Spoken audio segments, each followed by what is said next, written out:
Good afternoon and welcome to the Midday News. Here's what we have in the bulletin. 2024 primary exit profile exam sees significant improvement. 14-year-old Ocherius High School student charged.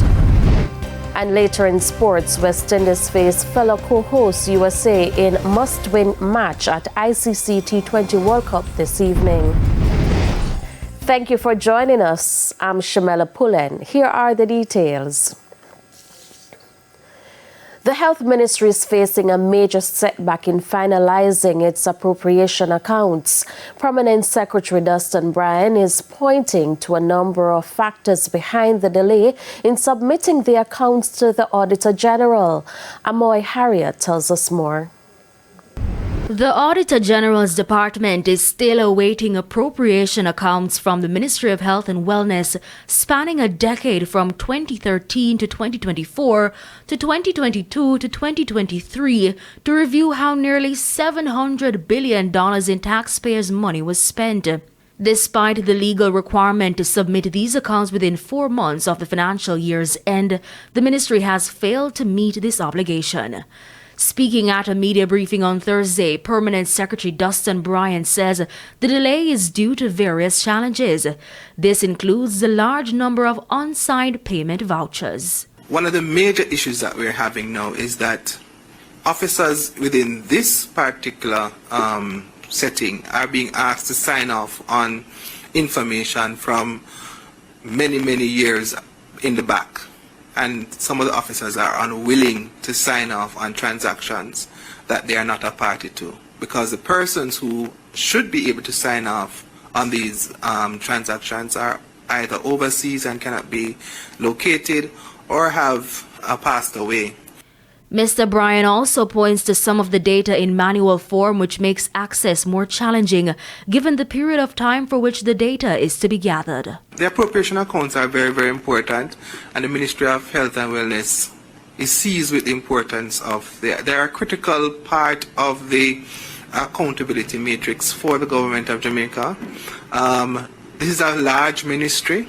A lot of the transactions that we have to do cover thousands and thousands of records, and you will anticipate that 10 years in the back of records is a bit of a challenge. Mr. Bryan says the ministry is committed to bringing the accounts up to date soon. We are regularizing within the next 2 months, financial years 2020, 21, 21, 22, 22, 23.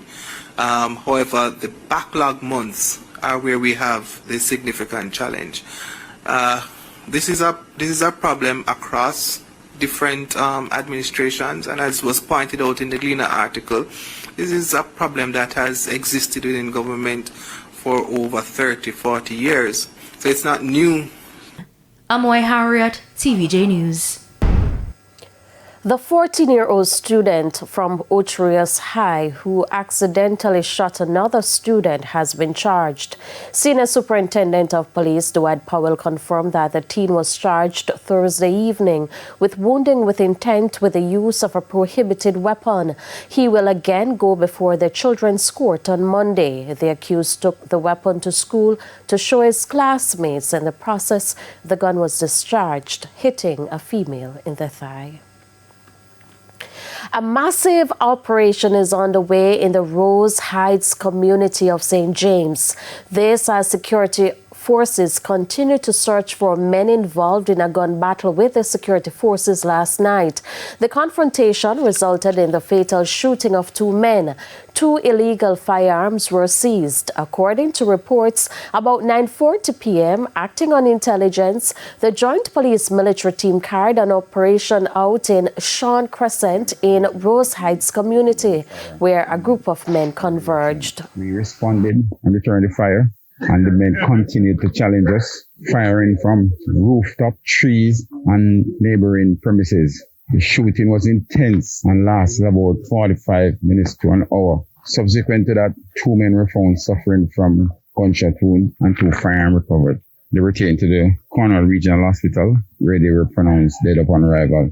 No member of the security team were injured during the gun battle. This year, some 60% of students who sat the primary exit profile exam were in the proficient and highly proficient categories.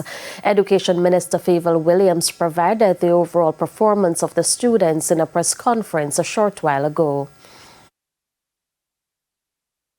When we drill down into the mathematics, we note that our students performed well in terms of modeling and data analysis. 84% of the students did well. They're in the proficient or highly proficient category. In communicating, reasoning, 60% of the students are there in those two categories.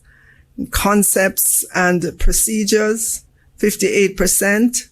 Where we have work to do is in problem solving. As for other areas such as language arts and science, 67% of students were proficient or highly proficient in language arts for the 2024 administration of the grade 6 PEP.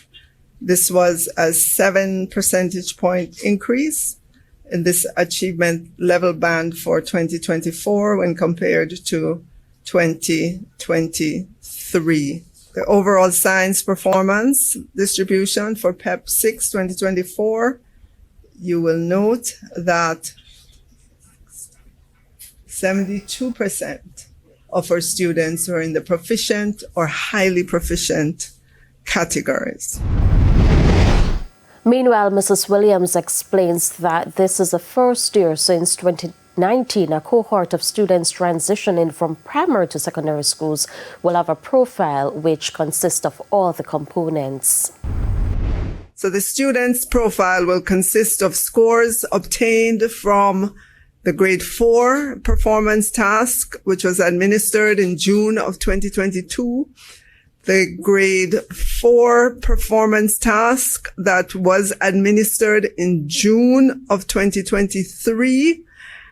And then the 2024 grade 6 components, which are the ability test that was administered in February of 2024, performance task, which was administered in March of 2024, and the curriculum-based test, which was administered in April of 2024. Almost a month into the 2024 Atlantic hurricane season, the Manchester Fire Department is gearing up to respond to any potential disasters. That's according to Acting Superintendent Anthony Neal. The details in this report. Since the 2024 Atlantic hurricane season has started, Jamaica has been on high alert. Manchester is one of the parishes most vulnerable to flooding. As such, the Manchester Municipal Corporation says it too is preparing for the season. Jamaica Fire Brigade, Manchester Division especially, is in high state of preparedness, and normally we know we work with the different agencies, especially when it comes to this time of the year. So just want to assure persons that we are in high state of preparedness as relates to the hurricanes, and we are ready to respond to any eventualities. We have 5 units in the division, three pumper that we would call the first responding units, and we have an RT, and we also have a water tender. With the decrease in non-essential calls, the fire department can now allocate more resources to responding to genuine emergencies. Acting Superintendent at the Manchester Fire Department, Anthony Neal, says there was a 52% reduction in the number of calls they received. Of these calls, 63 were genuine calls in comparison to 93 in April 2024, or is a decrease of 24 calls or 26%. There were 4 malicious false alarms compared to 19 in the previous month, showing a decrease of 15 or 79%. The brigade responded to 1 motor vehicle accident, up from 0, and for the previous month, affecting 1% or 100%. He is warning persons to ensure properties are secured during the season. Estimated value of property at risk was $636,165,000.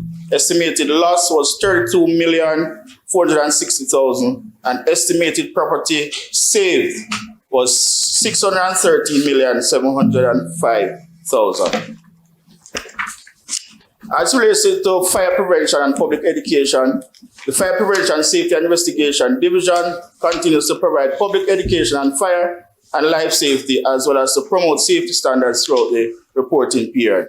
The Manchester Parish Council is also doing its part, conducting regular cleaning and maintenance of drains and working with the National Works Agency to ensure that roads and bridges are secure. Kerry and Simpson, TVJ News. It's time for a break. Stay with us. More stories when we return.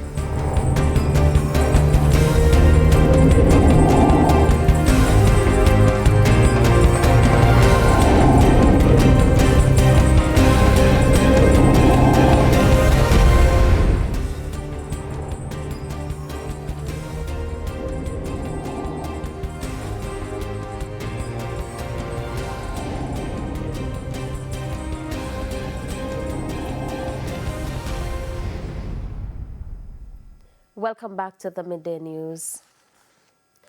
Chief Public Health Inspector for St. Anne, Leroy Scott, is expressing frustration over the lack of cooperation from residents to control the spread of mosquito-borne diseases. Speaking at the recent monthly meeting of the St. Anne Municipal Corporation, Mr. Scott feels that their work is being done by the resident. Let me start that part again. Their work is being undermined by the residents. As a unit, it will not be sufficient, and it is not going to be adequate, nor can it compare to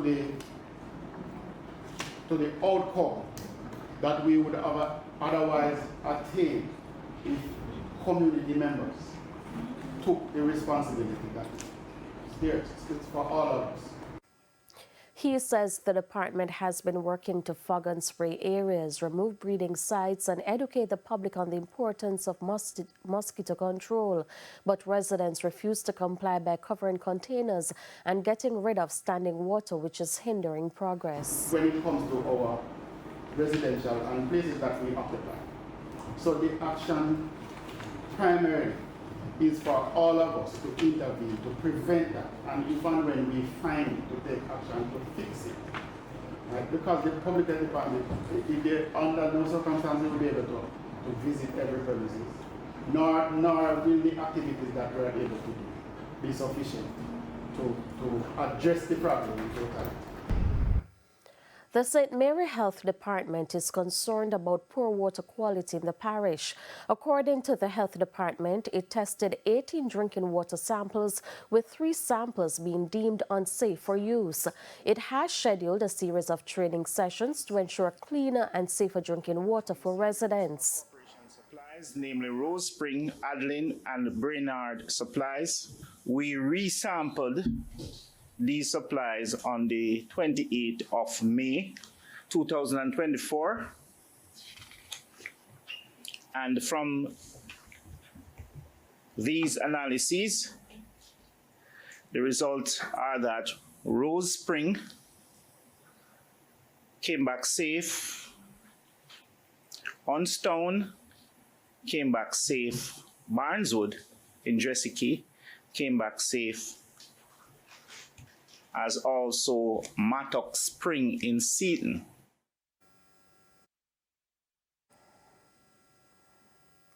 It's now time for the Business Minute.